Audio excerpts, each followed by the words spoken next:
welcome back to my channel. So here is my another video lecture, that is postpartum hemorrhage. It is the topic that comes under the obstetric unit.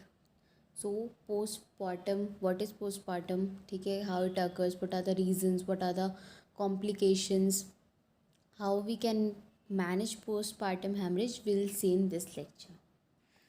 So we'll see what are our learning objectives. तो सबसे पहले we'll see what is postpartum hemorrhage, then types होते हैं उसके, primary secondary, वो क्या होते हैं.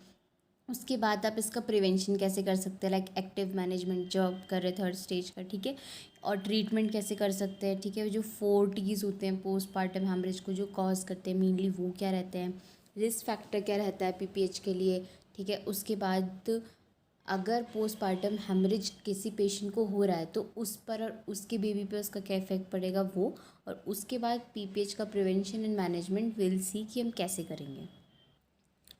सो पीपीएच जो है ना, वो पीपीएच इज़ पोस्टपार्टम हेमरेज, ठीक है, इट्स शॉर्टली कॉल्ड पीपीएच. तो पीपीएच जो है वो मैटरनल मोर्टेलिटी यानी कि जो मदर की डेथ होती है उसके लिए लीडिंग कॉज है. सबसे ज़्यादा इंपॉर्टेंटली पीपीएच की वजह से ही पेशेंट्स की डेथ होती है.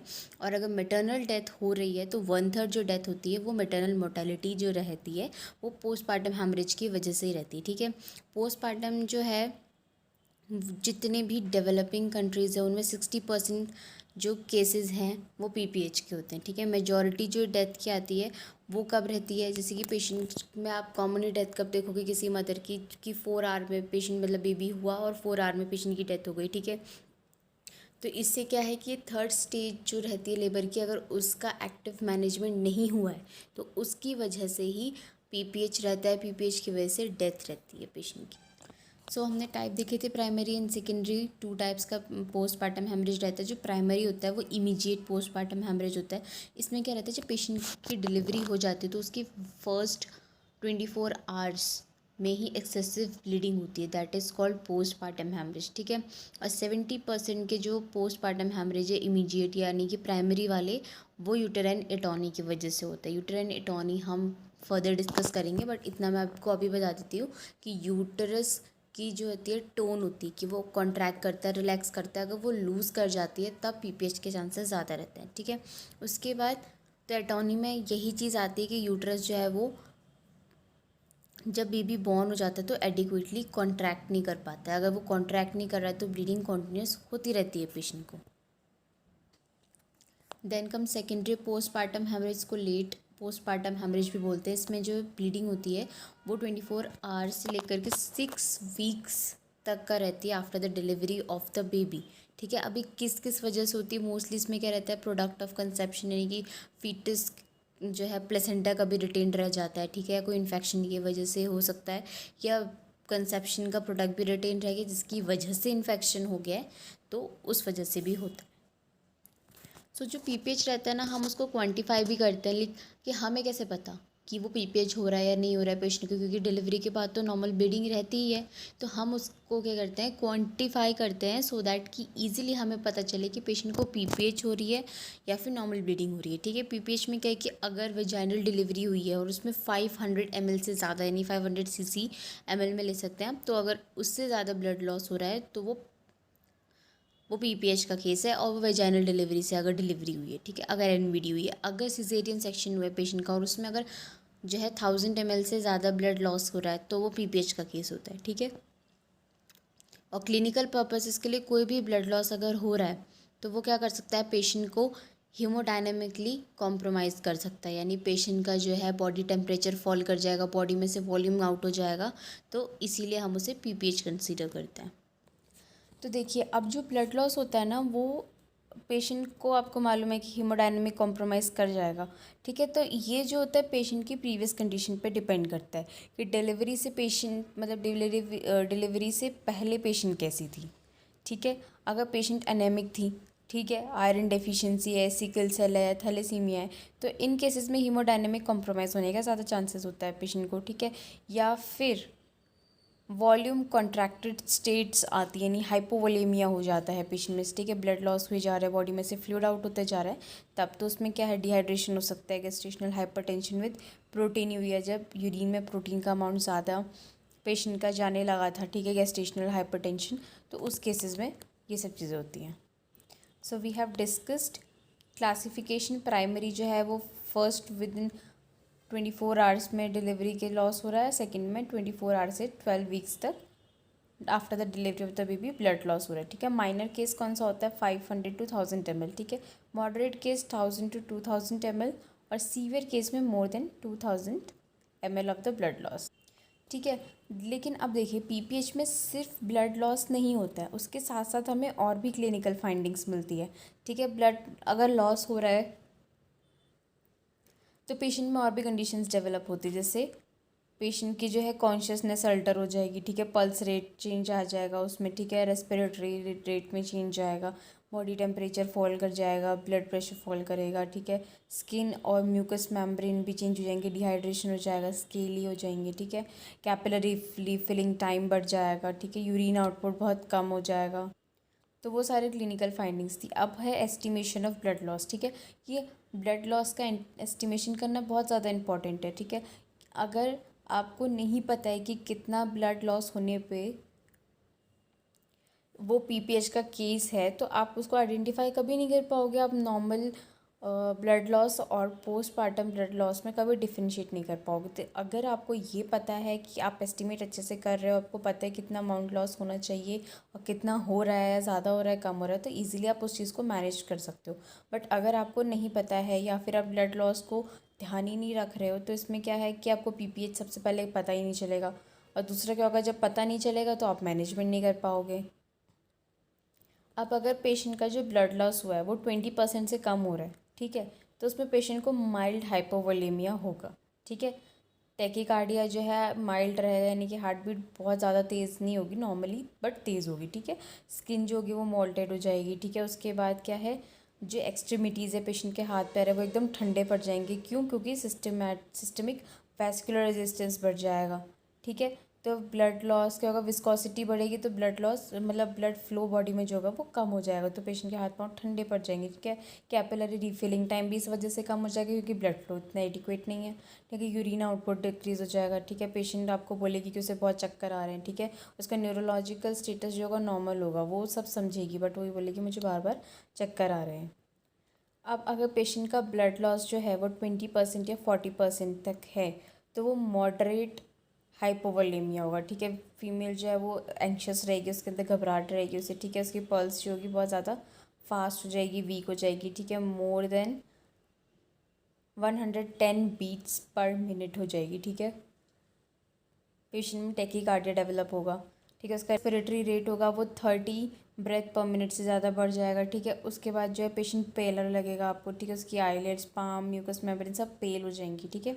ब्लड प्रेशर नॉर्मल रह सकता है अगर वो सुपाइन पोजीशन में है तो, ठीक है। अगर पोस्चरल हाइपोटेंशन भी हो जाता है कि अगर वो बैठी हुई है या बैठ के उठ रही है तो ब्लड प्रेशर आपको लो देखने को मिलेगा, पेशेंट को चक्कर आएंगे।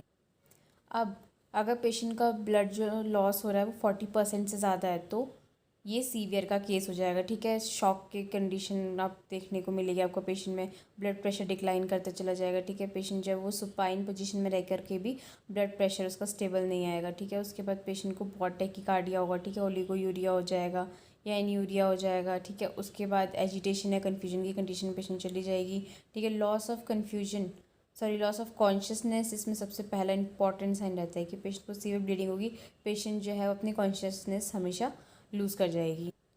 तो इस चीज़ के लिए हम रूल ऑफ 30 यूज़ करते हैं, ठीक है। इसमें हम 30% का लेके चलते हैं सीन, ठीक है। 30 के मल्टीपल में लेके चलते हैं कि हार्ट रेट जो है वो 30 बीट्स पर मिनट बढ़ रही है, ठीक है। सिस्टोलिक बीपी जो है वो मोर देन 30 mmHg जो है वो फॉल कर रहा है, रेस्पिरेटरी रेट जो है वो 30 पर मिनट हो रही है, उससे ज़्यादा हो रही है, ठीक है। हेमाटोक्रिट जो है वो मोर देन 30% फॉल डाउन कर रहा है, यूरिन आउटपुट जो है लेस देन 30 ml पर मिनट है, तो वो पीपीएच का केस होता है। रहते कॉम्प्लिकेशन रहती है पीपीएच के साथ, ठीक है, कि 1 मिनट में पेशेंट जो है 500 ml ब्लड भी लॉस कर सकती है, क्योंकि जब सर्कुलेशन हो रहा होता है, जब डिलीवरी होती है तो उस टाइम पे पेशेंट का जो ब्लड रहता है सर्कुलेशन में 5 लीटर्स रहता है, तो उसके लिए ये बहुत ईजी हो जाता है कि वो बहुत कम टाइम में बहुत ज़्यादा ब्लड लॉस कर जाए, तो हमें कोई भी एक्शंस अगर हम उस टाइम पे ले रहे होते हैं तो वो हमें बहुत ज़्यादा क्विकली लेने पड़ते हैं, सो दैट कि हम पेशेंट की लाइफ सेव कर सकें। अब पीपीएच के इफेक्ट क्या होते हैं, ठीक है। पीपीएच जो है वो ऑर्थोस्टैटिक हाइपोटेंशन कॉज कर सकता है, ठीक है। एनीमिया कॉज कर सकता है, फटीग कॉज कर सकता है। उसके बाद जो पोस्टपार्टम एनीमिया होता है उसमें क्या है कि लैक्टेशन फेलियर होने के चांसेस होते हैं। पेशेंट की बॉडी में फ्लूइड नहीं है तो मिल्क प्रोडक्शन नहीं होगा, मिल्क प्रोडक्शन नहीं होगा तो मिल्क एजैकुलेशन नहीं होगा, तो उससे क्या हो जाएगा, न्यूबॉर्न जो इन्फेंट होगा वो रिस्क पे चला जाएगा, ठीक है। उसके बाद पोस्टपार्टम डिप्रेशन भी होगा, ठीक है। इसकी वजह से क्या होगा कि मदर और चाइल्ड की जो बॉन्डिंग है वो अफेक्ट हो जाएगी, ठीक है। मैटरनल अटैचमेंट जो होता है वो बहुत ज़्यादा ज़रूरी होता है, सो दैट कि मदर जो है वो अपने बच्चे को अच्छे से फीड कर सके, ठीक है। उनका जो रिलेशन डेवलप हो वो अच्छा हो। बट अगर लैक्टेशन ही नहीं हो रहा है, पेशेंट की बॉडी जो है हेल्दी ही नहीं है, तो मदर उसके साथ रिलेशनशिप नहीं बना पाएगी, ठीक है। एक्सट्रीम फटीग की वजह से क्या होगा कि अब जो मदर है ना वो अपनी केयर कर पा रही, जब वो अपनी नहीं कर पा रही तो वो अपने बच्चों की भी केयर नहीं कर पाएगी। अब पीपीएच की टियोलॉजी क्या होती है कि ये 4 टीज की वजह से होता है। पहला होता है tone, second tissue, third trauma and उसके बाद थ्रोम्बिन। टोन में क्या यूटेराइन एटोनी हो जाती है, टिश्यूज़ में क्या रिटेन प्लेसेंटा क्लॉट्स रह जाते हैं, ट्रॉमा में क्या होगा यूटेराइन सर्वाइकल या वेजाइनल इंजरी हो गई है, थ्रोम्बिन में क्या है कि प्री एग्जिस्टिंग है एक्वायर्ड कोगुलोपैथी है, ब्लड जो है वो कोगुलेट नहीं कर पा रहा है। तो अब देखिए इसके जो भी हमने अभी 4 टीज़ पढ़े, अब हम उसको आगे डिस्कस करेंगे। तो सबसे पहला जो है abnormalities of uterine contraction, uterine atony होती है, तो सबसे पहला टी जो था हमारा वो टोन था। तो इसमें देखिए कॉज क्या क्या होते हैं। अगर यूटेरस जो है वो ओवर डिस्टेंडेड है, ठीक है, तो ओवर डिस्टेंडेड यूट्रस किस किस केस में हो सकता है, वो पॉलीहाइड्रोएमनियोसिस के केस में हो सकता है, जब की बॉडी जो एमनियोटिक फ्लूइड है पेशेंट एमनियोटिक सैक के अंदर वो ज़्यादा है, ठीक है। मैक्रोसोमिया है कि पेशेंट का जो बॉडी है वो फीटस की वो लार्ज है, ठीक है। मल्टीपल गेस्टेशन बहुत बार वो बेबी कर चुकी हैं, तो ओवर डिस्टेंडेड यूट्रस हो जाता है उसकी वजह से। फिर दूसरा यूटेराइन मसल एग्जॉशन, ठीक है, कि यूटेराइन मसल्स जो है वो थक जाती है, वो कभी कभी रैपिड लेबर की वजह से थक जाती है, प्रोलॉन्ग लेबर, लंबे टाइम से कॉन्ट्रैक्शन आ रहे पर भी डिलीवर नहीं हो रहा तभी भी हो जाता है, हाई पैरिटी की वजह से भी होता है, ठीक है। इंट्राएमनियोटिक इन्फेक्शन की पेशेंट को फीवर है या प्रोलॉन्ग रप्चर ऑफ मेम्ब्रेन हो चुका है, ठीक है। फंक्शनल और anatomic distortion of the uterus, यानी कि जो किसी भी यूट्रस के आसपास के जो ऑर्गन्स हैं अगर उनमें यूट्रस के फंक्शन में कोई प्रॉब्लम है या उसके आसपास की जो एनाटमी है वो ख़राब है, तो उस वजह से क्या होता है तभी भी यूटेराइन टोन चली जाती है। जब ब्लैडर है वो डिस्टेंडेड होता है, जब वो डिस्टेंडेड ब्लैडर होगा तो यूट्रस जो होगा वो कॉन्ट्रैक्ट नहीं कर पाएगा, ठीक है। यूट्रस में ये कब कब होगा, जब यूट्रस में फाइब्रॉइड होंगे, प्लेसेंटा प्रीविया या एब्रप्शियो की कंडीशन होगी, यूटेराइन एनॉमली होगी तब, ठीक है। यूटेराइन रिलैक्सिंग जो मेडिकेशंस आती है उसकी वजह से भी होता है इसमें, ठीक है। हेलोजिनेटेड एनेस्थेटिक्स आते हैं, नाइट्रोग्लिसरीन आता है, मैग्नीशियम सल्फेट आता है, तो ये जब मसल को रिलैक्स कर देता है तो इनका लॉन्ग टर्म इफेक्ट इतना रहता है कि मसल पहले जैसे कॉन्ट्रैक्ट नहीं कर पाते हैं, तो तभी भी पीपीएच के चांसेस होते हैं। अब हमारा सेकेंड कॉज था रिटेन प्रोडक्ट ऑफ कंसेप्शन यानी टिश्यू, तो ये कब कब होगा, जब रिटेन प्रोडक्ट रह जाएंगे, ठीक है। नॉर्मल प्लेसेंटेशन होगा, रिटेन कॉर्डिलेडन रह जाएगा, या फिर सक्शन क्यूरेट लोब जो होता है प्लेसेंटा का वो रह गया है, ठीक है। तो ये कब कब होगा, जब डिलीवरी के बाद प्लेसेंटा जो है वो प्रॉपरली आउट नहीं हुआ है, ठीक है। अगर यूटेराइन सर्जरी हुई है पहले, हाई पैरिटी है, ठीक है, या फिर जो है एबनॉर्मल प्लेसेंटा पता चला आपको अल्ट्रासाउंड में तब, फिर उसके बाद ब्लड क्लॉट्स रिटेन रह जाते हैं, तो वो एटॉनिक यूट्रस की वजह से रहता है।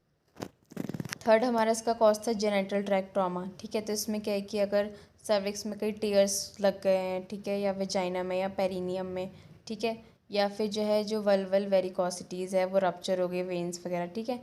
तो इसमें क्या होता है कि जो प्रेसिपिटस डिलीवरी है उसकी वजह से होता है, ऑपरेटिव डिलीवरी है तब भी होता है, ठीक है। या फिर जो है मिस्टीमेट, या फिर अगर एपिजियोटमी आपने अच्छे से नहीं करी है तभी भी डेवलप हो जाता है, ठीक है। उसके बाद क्या है सिजेरियन सेक्शन में जो एक्सटेंशन और रेस्टोरेशन होता है, तो उसमें क्या मैल पोजीशन की वजह से हो सकता है या डीप एंगेजमेंट की वजह से हो सकता है। यूटेराइन रप्चर की वजह से होता है, तो वो यूटेराइन रप्चर कब होगा, जब पहली कोई यूटेराइन सर्जरी हुई है, ठीक है। यूटेराइन इन्वर्जन क्या है, हाई पैरिटी की वजह से हो जाता है, या फिर फंडल प्लेसेंटा है तो यूटेरस जो है वो इन्वर्टेड हो जाता है। उसके बाद का कॉस्ट हमारे एबनॉर्मलिटीज़ ऑफ कोगुलेशन नहीं थ्रोम्बिन, ठीक है। तो इसमें क्या है, सबसे पहले प्री एग्जिस्टिंग स्टेट रहती है, इसमें हीमोफीलिया ए है या वॉन विलिब्रन डिजीज़ है, तो ये कब होगा, ये सारे हेरिडिटी आते हैं, हिस्ट्री रहती है कोगुलोपैथी की या लिवर डिजीज़ की, तभी होता है, ठीक है। अब क्या है, एक्वायर्ड इन प्रेगनेंसी, ठीक है। तो एक्वायर्ड क्या क्या करेगी, इडियोपैथिक थ्रोम्बोसाइटोपेनिया परप्यूरा सेकेंड, ठीक है। Thrombocytopenia with preeclampsia, disseminated intravascular coagulation, ठीक है। प्रीएक्लेम्शिया की कंडीशन है, डेड है इन यूट्रो फीटस, ठीक है। सीवियर को इन्फेक्शन है, प्लेसेंटल अब्रप्शन है, या फिर एमनियोटिक फ्लूइड एम्बोलस है। तो ये कब कब होगा, ब्रूजिंग होगी कहीं, ठीक है। बीपी एलिवेट हो गया, फीटल डिवाइस हो गया है, फीवर हो गया है पेशेंट को, ठीक है।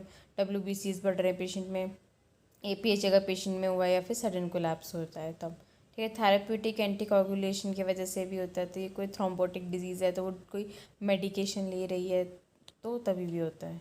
सो हम प्रिवेंशन करते हैं, हम एक्सपेक्टेड मैनेजमेंट के साथ साथ हम एक्टिव मैनेजमेंट इसमें हम करते हैं थर्ड लेवल का, जिसमें उसको शॉर्ट फॉर्म में AMTSL बोला जाता है, active management of third stage of labour. तो इसमें क्या होता है कि हम मैटरनल ब्लड लॉस कम करने की कोशिश करते हैं, पोस्टमार्टम के चांसेस कम करते हैं, पोस्टमार्टम एनीमिया के चांसेस कम करते हैं, ठीक है। ब्लड ट्रांसफ्यूजन की नीड कम करते हैं। उसके बाद क्या है कि अगर वो प्रोलॉन्ग स्टेज ऑफ लेबर है, थर्ड स्टेज ऑफ लेबर, उसके इंसिडेंस को भी हम कम करते हैं। अब तो हमने बात की एक्टिव मैनेजमेंट करना है, तो एक्टिव मैनेजमेंट क्या होता है थर्ड स्टेज ऑफ लेबर का, तो उसमें 3 स्टेप्स आते हैं। सबसे पहले यूटेरोटॉनिक ड्रग हम पेशेंट को देते हैं सबसे पहले, ठीक है। उसके बाद जो है प्लेसेंटा को जो डिलीवर किया जाता है वो कंट्रोल्ड कॉर्ड ट्रैक्शन की हेल्प से किया जाता है, इसमें काउंटर ट्रैक्शन किया जाता है, ठीक है, on the fundus during the contraction. उसके बाद फंडल मसाज की जाती है after the delivery of the placenta. तो जब हम active management of third stage of labour करते हैं तो उसमें हम ड्रग्स यूज़ करते हैं। तो हम उसमें चाहते हैं कि ड्रग यूज़ करते हैं, सबसे पहला होता है ऑक्सीटोसिन, ठीक है। ये पोस्टीरियर पिट्यूटरी से निकला हुआ होता है, ठीक है। अर्गोमेट्राइन, ठीक है, ये अर्गोट से बना हुआ होता है। सिंटोमेट्राइन, ये ऑक्सीटोसिन और अर्गोमेट्राइन का कॉम्बिनेशन है। और दूसरा मीज़ोप्रोस्टोल, ये प्रोस्टाग्लैंडिन E1 है।